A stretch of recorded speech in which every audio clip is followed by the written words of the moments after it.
Suscríbete a nuestro canal de YouTube, activa las notificaciones y recibe una prédica en tu smartphone, tablet u ordenador cada semana. youtube.com/vientorreciortv. ¿Creéis vosotros que el alfarero conocía bien su oficio? Amén. Nadie dice amén. Digan amén bien fuerte. Bien, el alfarero conocía bien su oficio. Era un gran profesional. Si Dios lo escogió, si Dios escogió ese taller en particular, si Dios escogió ese lugar para tratar con el profeta y para enviar ahí al profeta, será por algo. Amén.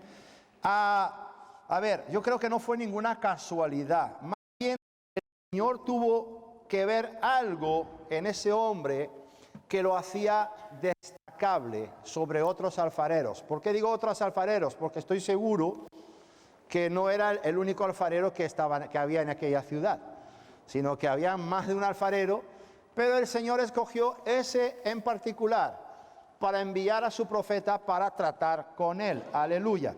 Entonces, alguna virtud, alguna cualidad tuvo que observar el Señor en este alfarero. ¿Cuántos lo creen?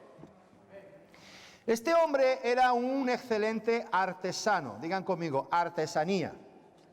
Uy, estáis callados, ¿qué pasa? Digan conmigo, artesanía. ¿O que no se me escucha bien? Amén. Este hombre era un excelente artesano, un experto conocedor de su oficio y yo diría incluso un apasionado de su oficio. ¿Cuántos de ustedes aman lo que están haciendo? Uy, qué poco. Entonces toca aquel que está a tu lado y dice, te van a hablar a ti esta tarde, aleluya. Si pregunto de nuevo, ¿cuántos aman la profesión que están desarrollando? Aleluya. Algunos dirán, es que no tengo más remedio que hacer esto para ganarme la vida. Dale, bien, pero tienes que aprender a amar tu oficio. ¿Cuántos dicen amén? Aleluya. Y este hombre tenía una técnica depurada. ¿Cómo creen que fue este hombre adquiriendo esa técnica para elaborar esas vasijas?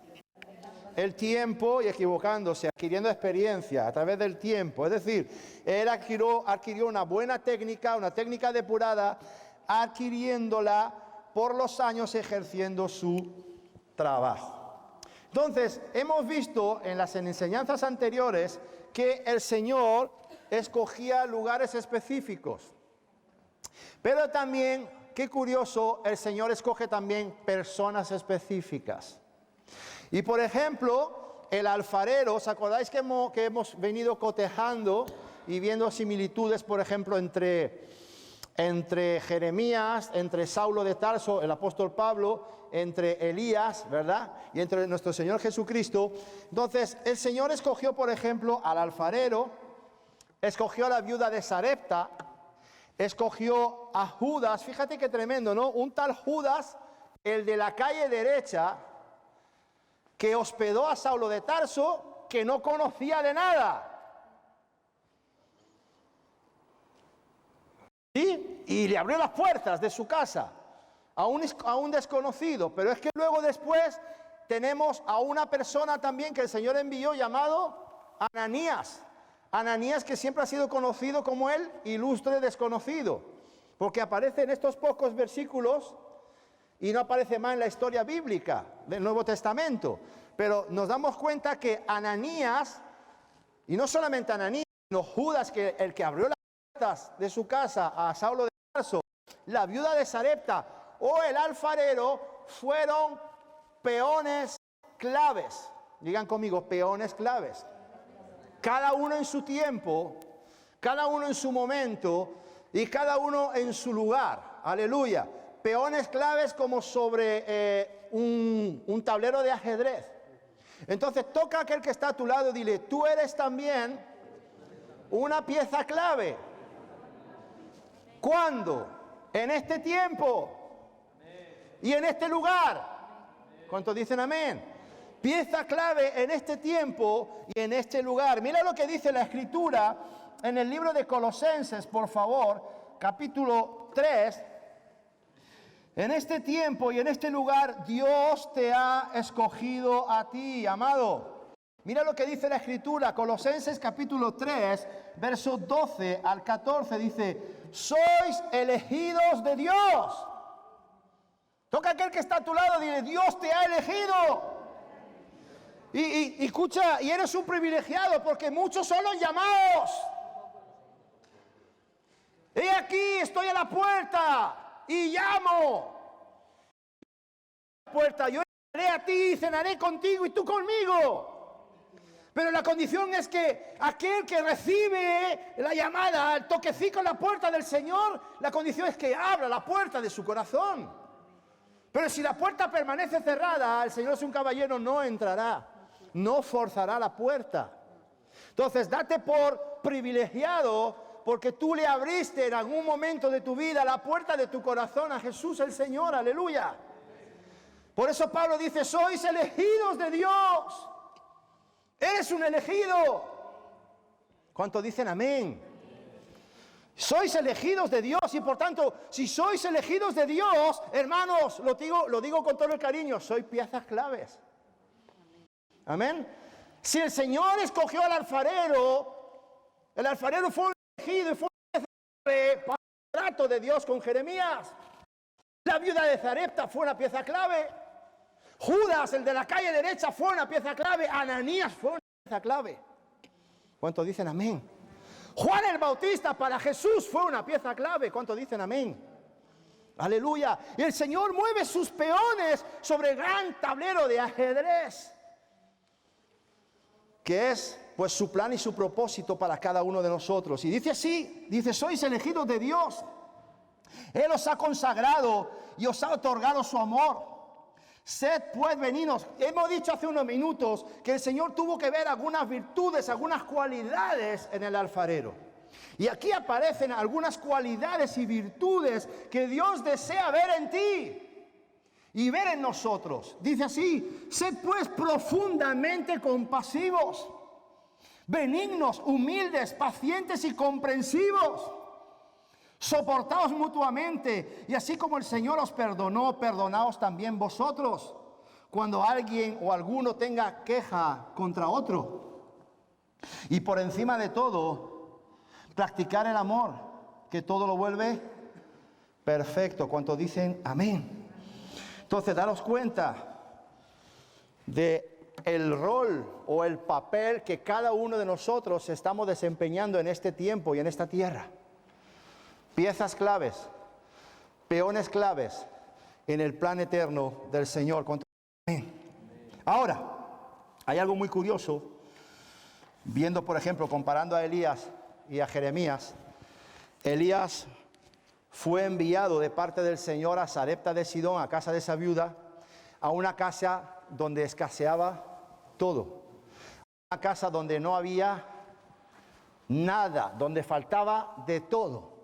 Y lo tremendo es que Jeremías fue enviado a un taller donde había todo, donde no faltaba de nada. ¿Me pueden decir, por favor, qué se encontraba en ese taller durante todas estas semanas? En ese taller del alfarero estaban el torno, conmigo torno, estaba la rueda, estaba la materia prima. ¿Cuál era la materia prima? El barro, la arcilla. También ahí había un depósito, una cisterna de agua. ¿Tipo de qué? ¿Qué es tipo? ¿El agua qué es tipo? ¿Tipo de qué? De la palabra y tipo del Espíritu Santo. El agua es tipo de varias cosas en la Biblia. Entre otras cosas, tipo de la palabra. Por eso la palabra dice, la Escritura dice: vosotros ya estáis lavados por el lavacro de la palabra, aleluya, o limpios por el lavacro de la palabra. Pero también representa al Espíritu Santo, también representa la vida. Entonces ahí estaba esta cisterna de agua para blandear o para ablandar el barro. ¿Cuántos dicen amén? Tú cuando vienes aquí cada semana, vasija linda y hermosa del Señor, la palabra tiene que blandear tu corazón, tiene que ablandar y quitar esa dureza en el nombre de Jesús, aleluya, para que cada semana te puedas volver más tiernecito, aleluya, amén, como José Luis, Cada semana está más tierno, más enamorado del Señor, aleluya. ¿O no, José Luis? Amén, aleluya. Entonces, ahí estaban todos los utensilios necesarios para quitar las impurezas, para dar forma a esas vasijas y luego pulir las vasijas y pulir sobre todo los adornos, los detalles de cada pieza de barro. Y por supuesto,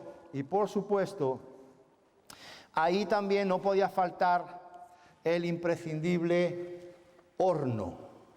Digan conmigo, horno.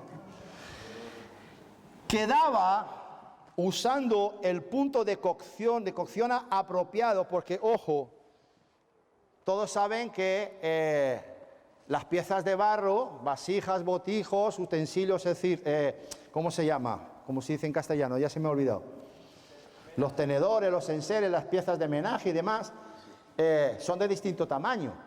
Por tanto, no todas se pueden calentar a la misma temperatura.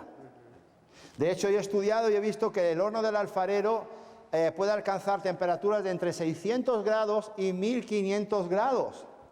O sea, que hay piezas que van a ser calentadas más que otras. Aleluya. Toca a aquel que está a tu lado y dile, ¿cuánto quieres que te calienten a ti? La cosa, recuerda que va de horno, de horno. Aleluya. Entonces, ahí estaba ese horno que tenía que alcanzar un punto de cocción apropiado según el tamaño de las piezas, para que esas piezas pudieran alcanzar la dureza correcta. O sea que el alfarero también tenía que saber calentar el horno. ¿Cuántos dicen amén? No era solamente encender el horno y ya. Había que saber calentar el horno. Por tanto, saber calentar el horno también era un arte. Aleluya. Y hay hermanas que están hablando aquí con su marido, están diciendo, ve, y tú no sabes ni encender el microondas. Aleluya. Pero saber calentar el horno era un arte, era algo muy delicado. Entonces, ¿cuál era dentro del taller del alfarero la función de ese horno? ¿Cuál era su rol? ¿Cuál era su cometido en el proceso de elaboración de las vasijas o de las piezas de arcilla? ¿Qué papel desempeñaba en el taller del alfarero durante ese proceso de elaboración de las vasijas? Escucha, el horno probaba la consistencia, digan conmigo, consistencia y la firmeza de las piezas de barro. El pasado domingo estuvimos hablando, también mencionamos a Adán, que fue formado del barro, de la arcilla de la tierra, y no sé si se acuerdan que llegamos a una evidencia, y es que la vasija llamada Adán no pasó por el proceso del horneado. Adán no pasó por el horno. Adán no fue debidamente cocido. ¿Verdad? ¿Cuántos quieren ser cocidos en las manos del Señor?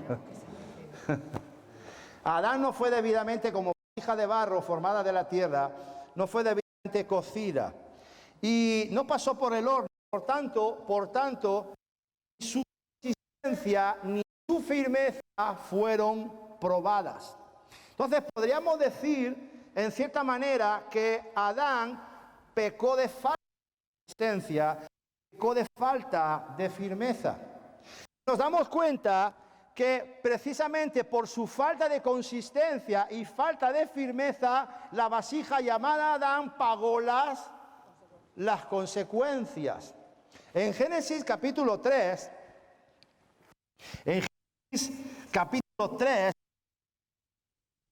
Génesis 3:17, dice así: al hombre le dijo, después de la caída, entonces el Señor después de la caída va tomando medidas con la serpiente, va tomando medidas con la mujer, va tomando medidas con el hombre.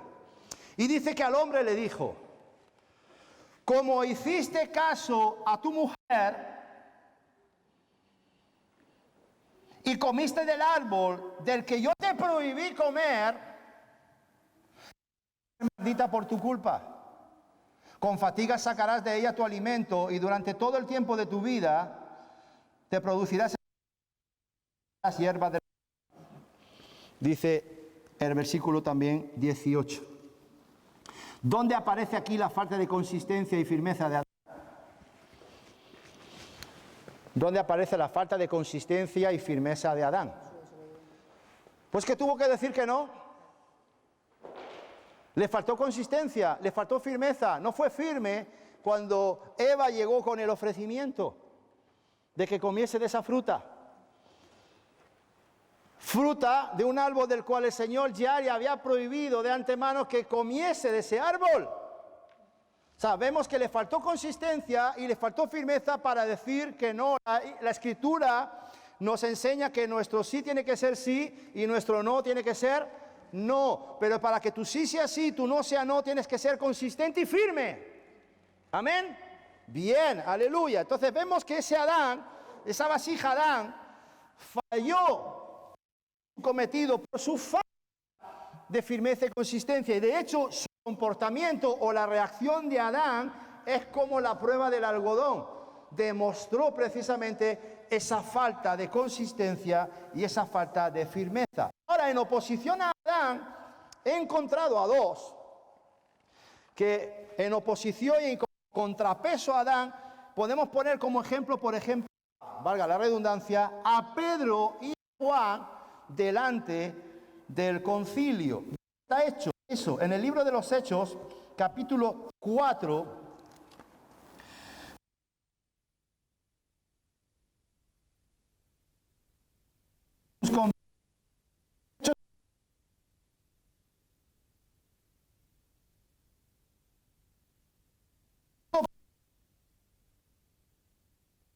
A ver, os quiero adelantar que durante nuestras vidas vamos a pasar de horno en horno. Vamos a pasar tal vez por varios hornos, cada uno con unas especificaciones diferentes. Si seguimos la historia bíblica, sabemos que Pedro pasó previamente por un horno tremendo. Cuando en el Evangelio de Lucas 22, creo que el verso 31, 41, no recuerdo muy bien, el Señor le dice, Satanás te ha pedido para zarandearte. Entonces ahí ya el Señor le está anticipando que va a entrar en un horno, en un horno de prueba, de fuego para Pedro. Pero yo tranquilo he orado para que tu fe no falte o no te falle. Bien, entonces Pedro ya había sufrido un horno importante. El horno fuerte de Juan tal vez le vino después, cuando ya fue encarcelado de anciano en la isla de Pasmos y tuvo todo ese sufrimiento, ¿verdad? Pero bueno, vemos aquí en contrapeso estos dos con respecto a Adán. Hechos 4, mira lo que dice tan interesante, Hechos capítulo 4, del 13 en adelante. Presten atención a esta escritura, por favor. Dice así, dice, cuando vieron... Están enfrentándose al Sanedrín, al concilio, ¿vale? Cara a cara, aquellos que estaban juzgando. ¿Por qué motivo los estaban juzgando? Por predicar la palabra y por haber sanado, haber operado el milagro del cojo que estaba en la puerta del templo, ¿verdad? Bien, entonces dice así, son llevados al concilio y dicen, cuando vieron, ¿quiénes? Los fariseos. Cuando vieron la seguridad. Les pregunto, ¿Adán se expresó con seguridad delante de Dios cuando Dios le hizo el reclamo? No, ¿verdad? Más bien fue titubeante. Entonces, como Adán fue titubeante a la hora de expresarse con el Señor, esto nos confirma su falta de consistencia y de firmeza. Y dirás, claro, ¿por qué? Porque no pasó por el horno. No fue horneado, mejor dicho, perdón. Dice así, cuando los fariseos vieron la seguridad, ¿estos consistencia? ¿Eran firmes? Cuando vieron la seguridad, expresaban Pedro y Juan, que eran hombres sin cultura y sin instrucción, no salían de su asombro. Hay gente alrededor tuyo que por tu consistencia y firmeza en tus convicciones en el Señor no van a salir de su asombro. ¿Cuántos dicen amén? Y sigue diciendo la Escritura, por una parte, no podían menos de reconocer que Pedro y Juan habían sido compañeros de Jesús. Y por otra parte, ahí estaba de pie junto a ellos, ¿quién? El cojo estaba ahí de pie, el hombre que había sido curado. Así que, no sabiendo cómo replicarles, escúchame bien, tu consistencia y tu firmeza en tus convicciones en el Señor le van a cerrar la boca a los leones. ¿Cuántos dicen amén? Los vas a dejar sin argumentos. Dice que no sabían qué decirles, qué replicarles, porque la evidencia estaba allí. Eran seguidores de Jesús y el cojo, que había sido cojo toda la vida, andaba. ¡Aleluya! Y como no sabían qué replicarles, desordenaron salir de la sala del consejo y se pusieron a deliberar entre ellos. ¿Qué vamos a hacer con estos? Está claro para todos los habitantes de Jerusalén, claro, muchos testigos. Realmente se ha realizado un milagro manifiesto por mediación de ellos. Y eso es algo que no podemos negar. Y aquí está, el que estaba cojo y ahora anda. Sin embargo, para evitar que esto siga propagándose entre el pueblo, vamos a advertirle bajo amenaza.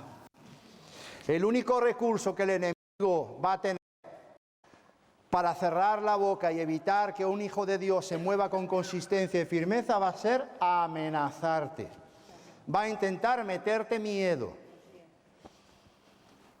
¿Lo tienes claro? Esa es la única arma, la única herramienta que Satanás va a tener contra ti si tú te comportas con consistencia y con firmeza. Te va a intentar amedrentar. Te va a intentar asustar. ¿Para qué? ¿Para qué estos amenazaron? Para que no hablen más a nadie de Jesús. Así que los llamaron de nuevo y les prohibieron terminantemente que hablaran de Jesús o enseñaran en su nombre. Pero Pedro y Juan le respondieron, y aquí aparece la consistencia y la firmeza. ¿Os parece justo delante de Dios que os obedezcamos a vosotros antes que a Dios?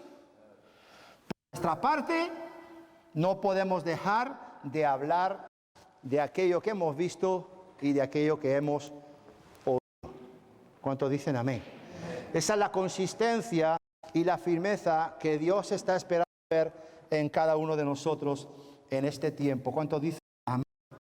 Ahora, consistencia. ¿Qué es la consistencia? ¿Alguien me puede decir? ¿Alguien tiene alguna idea de lo que es la consistencia como virtud o como cualidad? Solidez. Escuché por ahí Oscar que dijo solidez. ¿Qué más? Resistencia. Escucha. Consistencia. Bueno, todo lo que habéis dicho está bien, sí. Déjame, por favor, déjame que añada algo, sí. Es la cualidad de la materia. ¿Qué materia? En este caso, ¿de qué materia estamos hablando? Del barro. Estamos hablando de ti. Tú eres esa materia, esa vasija de barro. Es la cualidad de la materia que resiste sin romperse, ni deformarse fácilmente. Les pregunto, ¿resistió la vasija llamada Adán sin romperse? ¿Resistió la vasija llamada Adán sin deformarse? No. Cualidad de lo que es estable y coherente. ¿Fue Adán estable? ¿Fue Adán coherente? ¿Fueron Pedro y Juan estables? ¿Fueron coherentes? Claro, fueron coherentes. No podemos dejar de hablar de aquello que hemos visto y de aquello que hemos oído. Aquí aparece la coherencia de estos dos. Lo que vivo, lo que creo y lo que yo estoy viendo en mi vida, lo tengo que decir y nadie me va a poder callar. ¿Cuántos dicen amén? Digan conmigo, coherencia. Coherencia que viene por causa de la consistencia. Estos dos, a pesar de haber sido amenazados, a pesar de haber sido amedrentados, prohibidos de hablar en el nombre de tal individuo llamado Jesús, no se echaron abajo, no se rompieron, no se deformaron, sino que fueron estables en sus convicciones. ¿Cuántos dicen amén? Y va a venir un tiempo, les digo, donde nuestras convicciones van a ser puestas a prueba. Y vamos a ver quiénes son los estables y quiénes son los coherentes. Vamos a ver aquellos que son consistentes y aquellos que pecan de inconsistencia y de falta de firmeza. Lo vamos a ver en este tiempo. Porque todos seremos probados. ¿Cuántos dicen amén? Aleluya. Ahora, dice así, cualidad de lo que es estable y coherente. De ninguna manera fue coherente y estable Adán, cosa que vemos en Pedro y Juan. Ojo, la definición de coherencia, de consistencia sigue diciendo, y que no desaparece fácilmente. ¿Qué sería para ti en el contexto de hoy lo opuesto a no desaparecer fácilmente? ¿Qué dices? Estar. ¿Sabes lo que yo he puesto? Dar la cara. Dar la cara, Isa. ¿Dio la cara a Adán con Dios? Se escondió detrás de la mujer. Le dijo, Eva, da tú la cara. ¿Verdad? ¿Dieron la cara a Pedro y Juan delante del concilio bajo amenaza? Sí, dieron la cara. Los cristianos somos llamados a dar la cara por nuestra fe. ¿Cuántos dicen amén? Aleluya. Entonces, no desaparecer fácilmente. Adán no dio la cara, y es más, Adán desapareció. No una, sino dos veces. La primera vez que desapareció Adán aparece en Génesis 3, 8 y 9. Vamos a volver a Génesis, aquí, al principio, aleluya, al principio de todas las cosas. Génesis 3, 8 y 9, dice así, dice, cuando el hombre y la mujer sintieron los pasos de Dios, el Señor, que estaba paseando por el jardín al fresco de la tarde, corrieron a esconderse entre los árboles del jardín para que Dios no los viera. Pero Dios el Señor llamó al hombre diciendo, ¿dónde está? ¿Llamó a quién? ¿Quiénes se escondieron? Los dos. ¿Pero a quién llamó? Al hombre. Llamó al hombre. ¿Dónde estás? Y el hombre contestó, te oí en el jardín, tuve miedo porque estaba desnudo y me escondí. Primera vez que Adán desaparece. Y desapareció muy fácilmente, solamente a escuchar la voz del Señor y los pasos de Dios que estaba en el huerto al fresco de la tarde, nada más que escuchar los pasos del Señor y la voz de Jehová que se paseaba en el huerto según la Reina Valera. ¿Qué hizo Adán? Digan conmigo, desapareció. Falta de consistencia. Segunda vez que desaparece Adán, ¿cuándo es? ¿Cuándo es la segunda vez que desaparece Adán? Pues más abajo, versículo 12, dice... Bueno, vamos a leer todo el contexto. Entonces Dios, el Señor le preguntó, ¿y quién te dijo que estabas desnudo? ¿Acaso has comido del árbol del que te prohibí comer? Y el hombre respondió, la mujer que tú me diste por compañera me ofreció de ese fruto. Segunda vez que Adán desaparece, ¿se escondió detrás de quién? O sea, encima de todo, cobarde. Y los cobardes no... el reino de Dios. Entonces, ¿se dan cuenta cómo Adán desapareció fácilmente? Intentando esconderse de Dios la primera vez y la segunda vez escondiéndose o parapetándose detrás de su mujer. ¿Te imaginas eso? ¿Verdad? Viene yo que sé, viene José Luis. ¿Te ha tocado? ¿Y por qué no? ¿Dónde está tu marido? ¿Eh? Ah, vale, te perdono. ¿Te imaginas que viene un enemigo contra ti, yo qué sé? ¡Jalá, guapa! Con un machete. Y vas con tu mujer. Oye, yo he visto vídeos en Facebook ¿viste? No sé, ¿os acordáis de ese vídeo donde está las dos parejas? Está la parejita sentado tomando un café al lado de la terracita y entra uno así amenazando con un machete en el bar y... y él sale a correr y deja a la mujer sentada en la silla y sale corriendo, porque él lo vio entrar, la mujer estaba de espalda, lo vio, en vez de decirle vámonos, salió corriendo y la mujer se la dejó ahí. ¿Te imaginas que te viene alguno así con un machete y estás pasando a tu mujer? ¿Qué haces? Nena, cúbreme, o nena, ponte delante, cúbreme. ¿Qué haces? Sería la suya o la mía. Exacto. Entonces, Adán, digan conmigo, Adán desapareció. Entonces, ¿por qué? Porque ser consistente tiene que ver con tu carácter. Ser consistente, amado, implica que tu carácter, tu actitud y tu conducta se mantengan constantes durante largo tiempo. La Biblia dice que el que perseverara hasta el fin, este será salvo. El perseverar hasta el fin, les pregunto, es una pregunta. ¿Perseverar hasta el fin va a exigirle cada uno de nosotros consistencia, sí o no? Porque si pecas de falta de consistencia, va a desaparecer fácilmente. Entonces, perseverar hasta el fin va a exigir de nosotros ser consistentes. ¿Cuántos dicen amén? Ahora vamos a hablar un poco de firmeza. Cualidad de lo que es estable y que no se mueve. Voluntad inquebrantable. ¡Wow! Daniel capítulo 1, versículo 8. Miguel predicó acerca de este versículo hace algunas semanas en el discipulado, o fue aquí, también no recuerdo, donde hablaste de que Daniel propuso en su corazón no contaminarse. La palabra de Dios para todos dice que Daniel estaba decidido. Ellos fueron amenazados, pero él estaba decidido a no contaminarse con la comida del rey. Él propuso en su corazón no comer de la comida del rey. ¿Eso cómo es? ¿Cómo se llama esto? Voluntad inquebrantable. Aleluya. Venga lo que venga, pase lo que pase, voluntad inquebrantable. Aquellos tres que se metieron en el horno. ¿Por qué motivos lo metieron en el horno los compañeros de Daniel? Sadrach, Mesach y Abednego. ¿Por qué lo metieron en el horno? Porque se negaron a adorar a los dioses babilónicos y adorar a la estatua que Nabucodonosor había hecho levantar en su gloria o en su nombre. Se negaron y sabían cuál era la sentencia, el horno. Pero su voluntad inquebrantable en sus convicciones los llevó a decir: escucha, haz lo que quieras con nosotros, pero nosotros ni adoraremos a tus dioses, ni nos postraremos delante de tu estatua. ¿Cuántos dicen amén?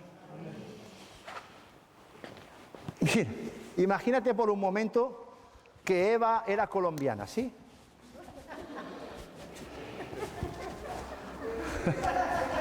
No, pero luego hablaremos de la Eva española también, si va a haber para todas. Ninguna. Imagínate por un momento que Eva era colombiana, ¿sí? ¿Cómo crees tú que le ofreció la frutita a Adán? Papito, cómase la papita.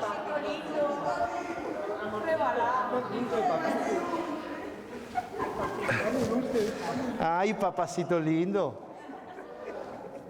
Tómese esa frutita, ¿sí? Lo he hecho bien, amadas hermanas colombianas. Estamos hablando de voluntad inquebrantable. Y cuando la mamacita Eva colombiana le habló de esa manera a Adán el inconsistente, a Adán el inestable, la voluntad de Adán se disolvió como un azucarillo. Y se comió la fruta, porque la mamacita le dijo: papacito lindo. ¿Cómo te pones tú cuando Carmen te dice papacito lindo? Está rojo, tiene rojo hasta por aquí, se está poniendo rojo. Ahora vamos a suponer que Eva era española. Uy. La cosa cambia.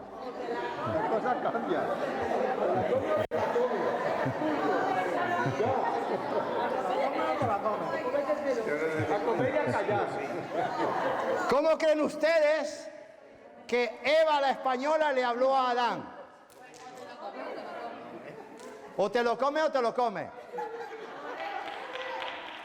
Esa es la española. Esa es la española. ¿Cómo dijiste tú? ¿A cómo? A comer y a callar.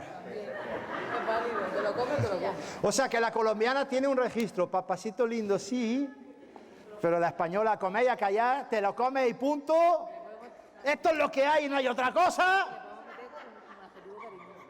Cariño, ¿te lo comes o te lo comes? O sea, el cariño ya viene como coletilla. O sea, esto es lo que hay. He dicho que te comes esa fruta, sí, porque en esta casa no se tira nada.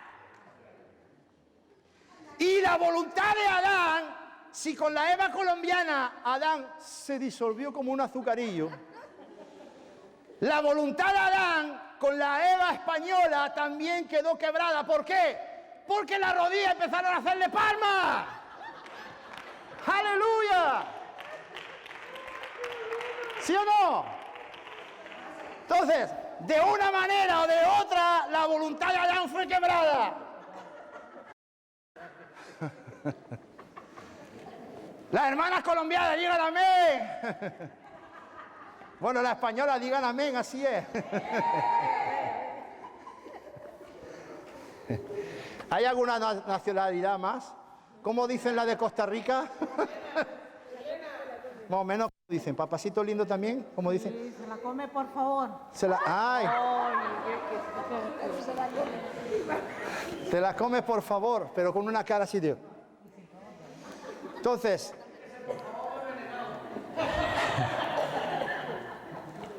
digan conmigo, la voluntad débil necesita pasar por el horno.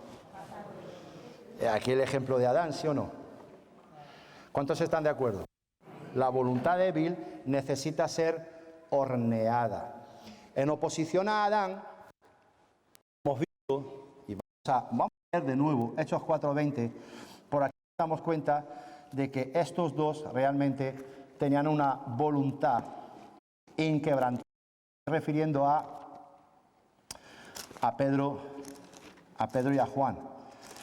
Hechos 4:20, cuando ellos dicen, por nuestra parte, podemos hablar de lo que hemos visto y oído. Y quiero subrayar algo muy importante,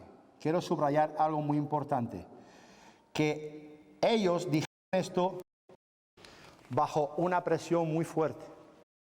Les pregunto, ¿fue más fuerte la presión que ejerció Eva sobre Adán para que Adán comiese esa fruta? ¿O fue más fuerte la presión que ejerció el Sanedrín sobre Pedro y Juan? Por supuesto. Y ellos demostraron que su voluntad era inquebrantable porque sus convicciones eran firmes.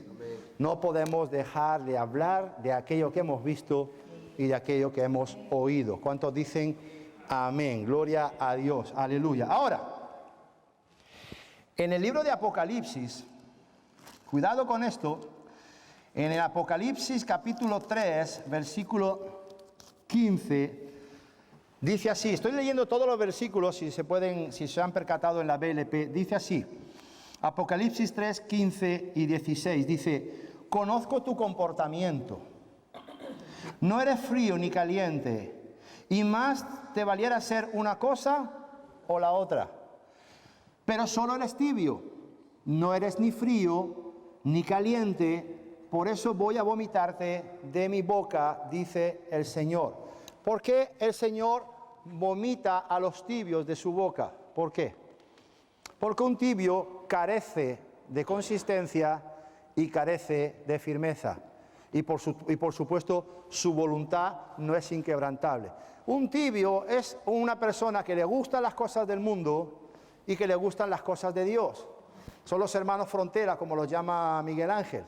Los hermanos que están entre dos aguas, un pie aquí y un pie allá. Me gustan las cosas del mundo, pero me gustan también los cánticos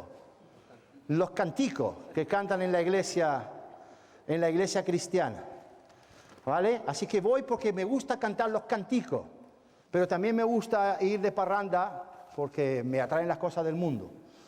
Entonces, falta de consistencia, falta de firmeza, falta de una voluntad fuerte, férrea e inquebrantable. Los tibios, por tanto, carecen de ambas cosas. Un tibio, les pregunto, ¿un tibio es estable? ¿Un tibio es coherente? ¿Y cómo es su voluntad? Débil, ligera. Entonces la pregunta de esta tarde, ¿a quién quieres parecerte tú? ¿A Adán o a Jesús? ¿A quién quieres parecerte? ¿Al inconsistente e inestable Adán o a la roca inconmovible llamada Jesús? Dímelo tú. Dilo así, en castellano. Yo quiero parecerme a la roca inconmovible llamada Jesús. Y dar un aplauso al Señor. A ver si ahora sigue aplaudiendo. A ver si ahora sigue aplaudiendo. Toca a aquel que está a tu lado, dile, has dicho que te quieres parecer a Jesús, ¿no? Bien. Pues si te quieres parecer a Jesús, te tengo una noticia. Te van a meter por el horno. Te van a pasar por el horno. Si te quieres parecer a Jesús, te van a meter en ese horno. Aleluya. Ahora, también tengo una buena noticia. Pasar por el horno hoy, para adquirir consistencia y firmeza, es muy posible que te pueda evitar el fuego eterno.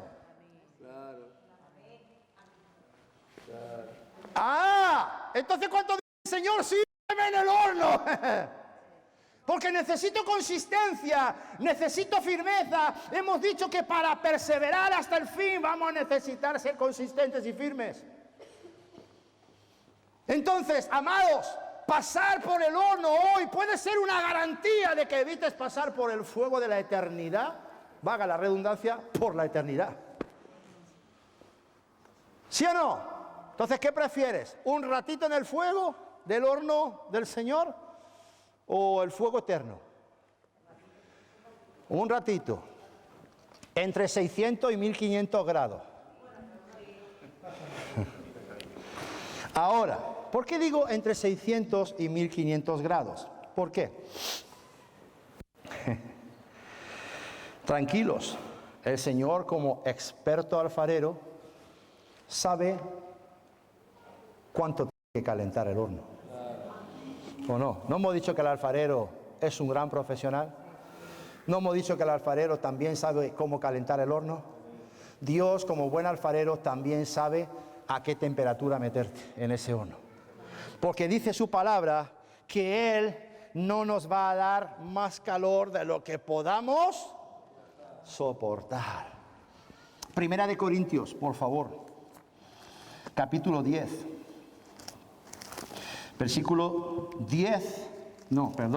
13. Primera de Corintios 10, 13. Dice así. Dice, ya lo salté. Aquí está. Hasta ahora, ninguna prueba os ha sobrevenido que no pueda considerarse humanamente soportable. Dios es fiel y no permitirá que seáis puestos a prueba más allá de vuestras fuerzas. Al contrario, junto con la prueba, os proporcionará también la manera de superarla con éxito. ¿Cuántos dicen amén? Entonces, escucha. Si el Señor te mete en su horno, tranquilo que vas a salir del horno con éxito. Igual que Sadrach, Mesach y Abednego. ¿Cuántos dicen amén? Podemos dar un aplauso a aquel que los mete en su horno. Aleluya, gloria a Dios. Ahora, lo tremendo es que el calor del horno le da fuerza al barro y le da también belleza. Y si le da fuerza y le da belleza, por eso dice aquí la Escritura que saldrá y la superará con éxito. Es decir, salir del horno más fortalecidos, más consistentes y más firmes. ¿Por qué? Porque cuando una vasija sale del horno, aumenta, como sale más fortalecida y sale más hermosa, aumenta ¿qué? Su valor. Incrementa también su utilidad. Por ejemplo, Job. ¿Cuántos creen que Job atravesó un horno? ¿Cuántos creen que Job pasó por un horno? ¿Cómo podemos llamar el horno por el cual pasó Job? El de 1500 grados. Está en la jugada, Oscar. El de 1500 grados. El horno de 1500 grados. O el horno llamado dolor. El horno llamado soledad. El horno llamado de haber tenido todo a quedarse sin nada. Menuda prueba tuvo que pasar Job. Menudo horno tuvo que pasar Job.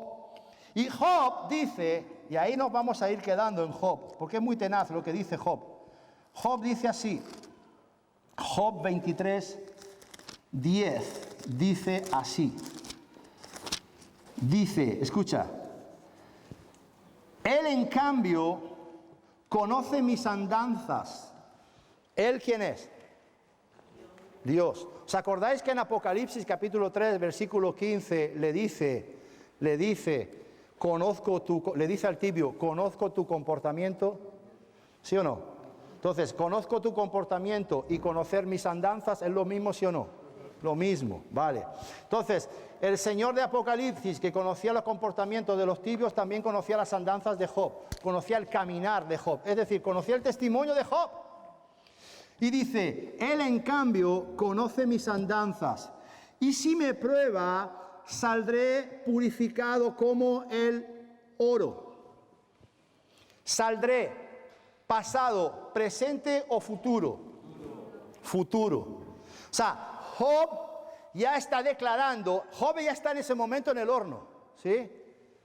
Job está en ese momento en el horno, pero él ya está declarando anticipadamente, proféticamente, que él saldrá de ese horno purificado como el oro. El oro alcanza su punto de ebullición cuando se vuelve licuado en 1064 grados de temperatura. Tenaz. Y él habla el futuro con esa seguridad, con esa consistencia y esa firmeza. Porque lo que hay que destacar de Job, durante todo ese horneado que dura del capítulo 1 hasta el capítulo 42 más o menos, es que él tuvo una voluntad inquebrantable. Claro que tuvo sus bajones, sus más y sus menos, pero en ningún momento dice él y declara que maldijo a Dios. ¿Sí o no? Entonces, él da muestra de una voluntad inquebrantable, de unas inquebrantable. Cuando Job sale del horno, él declara, ya te había oído, mas ahora mis ojos te ven. O sea que cuando tú sales del horno, tienes una revelación de Dios mayor de la que tenías antes de entrar en el horno. ¿Cuántos dicen amén? Entonces, ¿te das cuenta cómo te vale entrar en el horno hoy? ¿O en el horno eterno? ¿Cuántos dicen amén a esto? ¿Alguien puede decir, Señor, hornéame bien? Señor, vuelta y vuelta. Aleluya. Escucha, ¿has leído la historia de Sadrach, Mesach y Abednego? ¿Te das cuenta que en el horno ni siquiera la llama los tocaba? Dice, si pasas por el agua y si pasas por el fuego, dale un aplauso al Señor, aleluya. Gloria al Señor. Aplaude a la palabra de Dios, por favor, aleluya. Gloria a Dios. Ahora, Job dice, ponme la reina, ahí está, Reina Valera. Dice, mas él conoce mi camino, me probará. ¿Probará qué? ¿Qué probará el Señor en el horno de Job? ¿Qué probará? ¿De qué estamos hablando? De su consistencia. Probará su consistencia, probará su firmeza, probará su estabilidad, probará su coherencia. Y él dice, sí, el Señor me va a probar, pero yo saldré purificado como el oro. Él era consciente de la firmeza que tenía en el Señor. ¿Cuántos dicen amén? Qué paralelismo con Pedro y Juan, aleluya. Entonces, probará su consistencia, su firmeza. Y Job declara, y saldré, futuro, como oro, o purificado como oro. ¿De dónde? Claro, podríamos decir, algunos dirán, qué presuntuoso, ¿no? El tal Job, ¿no? Qué presuntuoso que todavía el Señor no me ha probado, porque dice, me probará también en futuro. Él sabía que iba a llegar el tiempo de la prueba, pero él también sabía de que iba a salir exitoso de la prueba. O sea que a Job le podemos aplicar 1 Corintios capítulo 10, versículo 13. ¿Sí o no? Pero algunos pensarán, qué presuntuoso Job, que todavía el Señor no lo había probado y él decía ya que iba a ser purificado como el oro. Pero ¿a qué se debe esa seguridad y esa certeza de Job? ¿A qué se debe? Se debe a lo siguiente, a la fe. ¿Quién dijo fe? Escucha, se debe a los versículos siguientes. Escucha bien, es que es muy tenaz. Dice, saldré purificado como el oro. Verso 11. He seguido de cerca sus huellas. He seguido. Pasado, presente o futuro. Pasado. Pero un pasado cercano, es un pretérito, es un pasado muy cercano. He seguido de cerca sus huellas. O sea, amado, el hecho de que tú hayas seguido de cerca sus huellas hasta el día de hoy es garantía de éxito, que mañana saldrás purificado como el oro. Dale un aplauso al Señor, aleluya. Dice más, dice más. Dice, escucha, he seguido de cerca sus huellas, firme en su camino, sin desviarme. No me he apartado de las normas de su boca y he guardado en el pecho sus decretos. Guardar su palabra, cumplir su palabra, obedecer su palabra es garantía de que saldrás purificado como el oro. ¿Cuántos dicen amén? Aleluya. ¿Qué fue lo que hicieron estos tres en el horno? Sadrach, Mesach y Abednego no renunciaron a ¿qué? A su Dios, al Dios de Israel y a la palabra. No renunciaron a la palabra, a la ley, no renunciaron a los mandamientos, no renunciaron a los estatutos y se plantaron delante de Nabu. Y le dijeron, a tu Dios no le adoro y delante de tu estatua tampoco me voy a postrar, porque yo sigo y adoro al Dios de Israel. Entonces, firmes sus convicciones y salieron como purificados como el oro. Qué tenaz esto. Y lo tremendo es, después de pasar por el horno, ¿qué pasó con Job? Hemos dicho que cuando pasas por el horno, adquieres fuerza y adquieres valor. Es decir, tu valor se incrementa.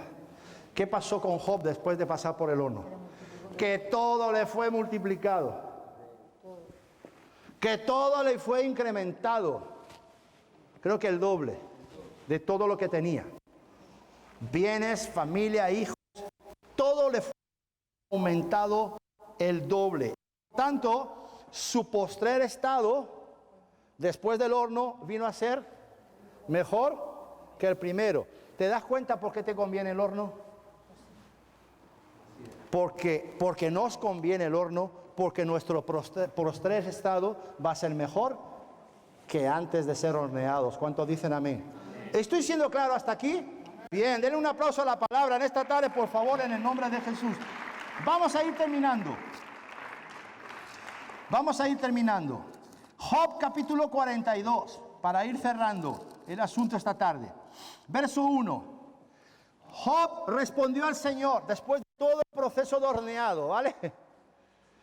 Y saliendo purificado como oro de ese horno, Job respondió al Señor, reconozco que todo lo puedes y que ningún proyecto, ¿qué te nace esto?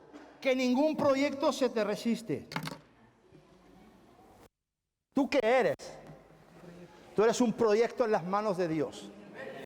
Tú eres un proyecto, tú eres una vasija que Dios se ha propuesto hacer sí o sí, aunque alguna vez se les vaya entre las manos, Él va a hacer de ti esa vasija tal como a Él le parezca que tú seas. Porque ninguna vasija se escapará de sus manos, aleluya. Ningún proyecto se escapará de sus manos. Por tanto, aleluya, reconozco que todo lo puedes y que ningún proyecto se te resiste, dice Job capítulo 42, verso 1 y 2. Saltamos al 10 y dice así, pónmelo en la Reina Valera, porfa. Dice, y quitó Jehová la aflicción de Job, cuando él hubo orado por sus amigos. Cuando él hubo orado por sus amigos fue porque el Señor, hubo un momento donde, antes de devolverle todo, le da un mandato. Le hace como una pequeña prueba. Le dice, ahora vas y oras por tus amigos. Y después de orar él por sus amigos, que tanto incordio le habían dado, y tantos quebraderos de cabeza le habían provocado, después de orar por sus amigos, dice que aumentó al doble todas las cosas que habían sido de Job. Como hemos dicho, ningún proyecto se le resiste, amados. Ninguna vasija de barro resiste. De hecho, la vasija, les pregunto, primer mensaje de esta trilogía, ¿tocaba ser qué? Tocaba rebajarse. Segundo, ¿tocaba ser qué? Aplastado. Les pregunto, ¿fue rebajado Job? ¿Fue aplastado Job? La vasija llamada Job fue rebajada y fue aplastada, fue quebrada, pero también fue hecha de nuevo. ¿Cuántos dicen amén? Ninguna vasija escapará de sus manos, hermanos. Y lo tremendo es que cuando la vasija ya completa satisfactoriamente todo el proceso, el alfarero la decora, el alfarero la hermosea, porque en algún momento tendrá que salir del taller del alfarero, ¿sí o no? Para ocupar lugares de prominencia. Lugares de prominencia donde entonces esa vasija podrá, y lo digo entre comillas, podrá lucir con todo su esplendor. ¿Cuánto dicen amén? La prominencia. Prominencia es la elección de una cosa o de alguien sobre lo que está o sobre quien está a su alrededor. Dice que nosotros no somos cola, somos cabeza. La Biblia dice que estaremos encima y no abajo. ¿Cuándo sucederá eso? Cuando seamos horneados. Rebajados, aplastados y horneados. ¿Cuántos dicen amén? Y purificados por el fuego. Aleluya. Cuando rebajados y horneados en este 2023, escúchame atentamente, iglesia. Después de todo esto, después de este proceso, Dios, iglesia amada, te pondrá en lugares de prominencia. ¿Cuántos lo pueden creer? El Señor en el 2023 levanta sus vasijas a lugares de bendición y a lugares de honra en el nombre de Jesús. ¿Cuántos? Y lo va a hacer depositando en sus vasijas sus tesoros. Es decir, vasijas de barro llenas de sus riquezas, de las riquezas de Dios, para que la excelencia del poder sea de Dios y no de nosotros. ¿Cuántos dicen amén? Aleluya. Así que, amados, los tiempos que estamos viviendo, les pregunto, ¿cómo son? Son tiempos difíciles, son tiempos peligrosos. Dice que los últimos tiempos, los tiempos serán peligrosos. Son tiempos críticos los que estamos viviendo, amados. Pero qué curioso que si tú ves la historia bíblica, los tiempos peligrosos para el mundo siempre han sido los tiempos de mayor gloria para la iglesia del Señor. Los tiempos críticos, los tiempos difíciles, siempre han sido los tiempos de mayor esplendor para la iglesia del Señor. Aleluya. Entonces, amados, históricamente, la iglesia siempre ha sido más poderosa, ¿dónde? En la prueba. Y es más, la iglesia que se vuelve dura, pero no dura de corazón, por favor. No me malinterpreten, lo tenía que matizar. Que alguno dirá, es que la iglesia dice que se vuelve dura. No, ¿dura de qué?